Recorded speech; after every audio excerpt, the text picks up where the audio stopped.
Pleased to be joined by Opposition Senator Jayanti Lutchmedial. We don't have too much time. Let's go straight into it. Of course, local government elections are coming up, and there have been a lot of politicking, for better or worse, within the halls of Parliament as various bills that are tied to local government, Senator, have come up. One of the latest ones being the Borough Bill, which your comments, I guess, solidified my fears with regards to this whole situation. As a friend of mine who lived in Digger Martin pointed out, he didn't actually see the practical change besides just, well, we switching the name, regional corporation to borough.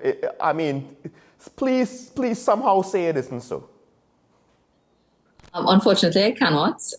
There really is no difference between a city, a borough, or a region in terms of access to resources, funding, the way you operate, etc. The difference really is superficial. If you're a borough, you have a mayor, whereas if you're a region, you have a chairman. That's the most significant difference. You still have councillors, you still have aldermen, you still have to vote for them, and they still get an allocation at the discretion of central government.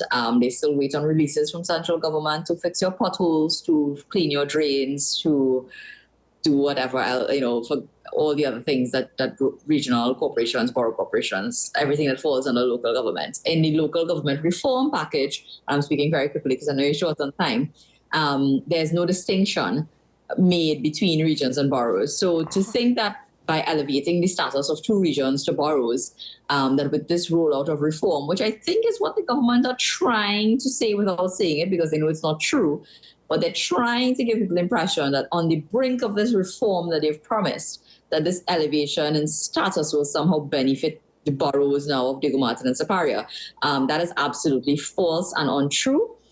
It is a matter of status that you give a certain significance, that you see that these, what may have started off as what, in the United States, you call a township, you've sort of grown and you've grown and so on. But there's no difference in your structure in terms of how you are governed at a local government level. Well, let's speak to the reform, because we've talked about it on Talking Point with my various co-hosts and contributors.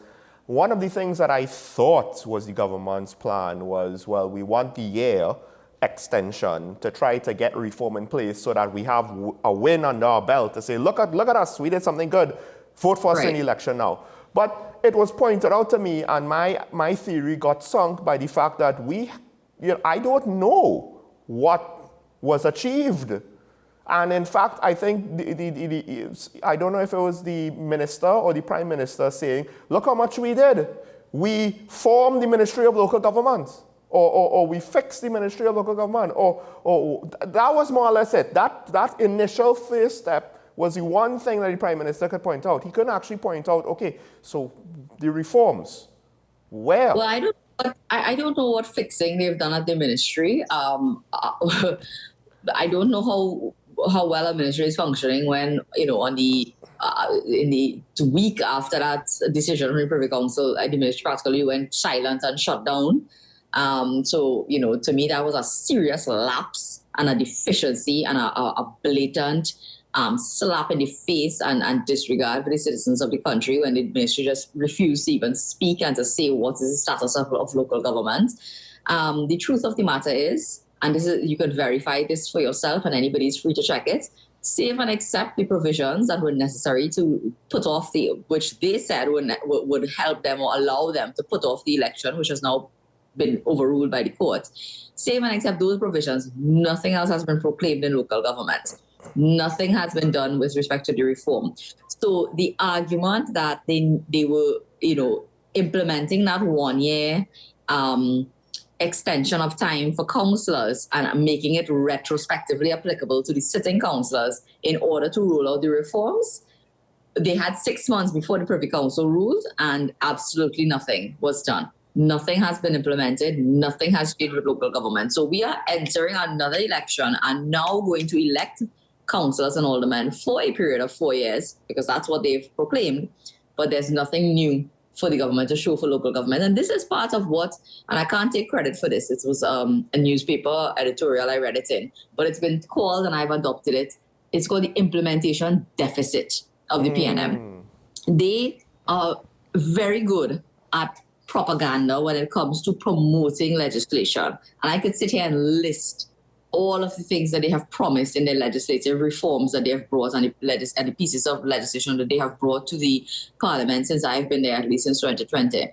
And I cannot pinpoint any significant implementation or change in what they are doing that has bettered the lives of citizens of this country. So we have great laws being passed. We have a law that talks about videotaping confessions so that they will stand up better before a judge and a jury in court and so on, and they wouldn't be so easily thrown out, and that will help raise conviction rate. Not one police station, as far as I'm aware, has been outfitted. They talk about pepper spray after the opposition makes so much noise, and we had all candlelight movements and all these things. How many people have received permits for pepper spray? Nothing is implemented, and local government has just joined the queue of things that the government touts as accomplishments, and yet there's actually no rollout, there's no implementation, and no difference, not even a minimal difference in the lives of citizens of this country. Now, I'm not too sure if we've spoken about the intentions of the government's reforms, but is there any merit to what they were trying to do? Because they were looking at the THA as the model, and we're going to put in new executives, bodies that will have more authority over, because the Prime Minister said, well, you know, the CEO really runs the show. And the elected officials kind of don't matter really if the CEO doesn't want them to matter. So is there any merit? Because the irony, of course, is the more merit there is, the lack of implementation actually kind of is more damning and frustrating. Yeah. So, yeah, they touted the THA model as a way to have, to give more autonomy to local governments. We had some concerns about those executive councils because they would be appointed by the mayors, which really would mean that whoever wins in a split corporation, we have a couple of them. We have Sangre Grande, we have Superior, we have San Fernando. They are split almost, down the middle, one way, two, 3 seats make the difference. Who has the majority?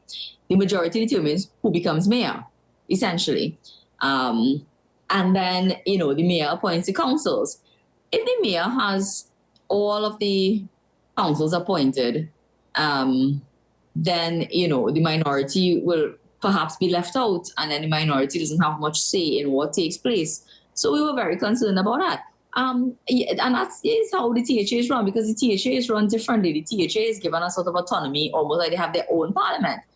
The THA is supposed to run like a little parliament, and they are like a little cabinet.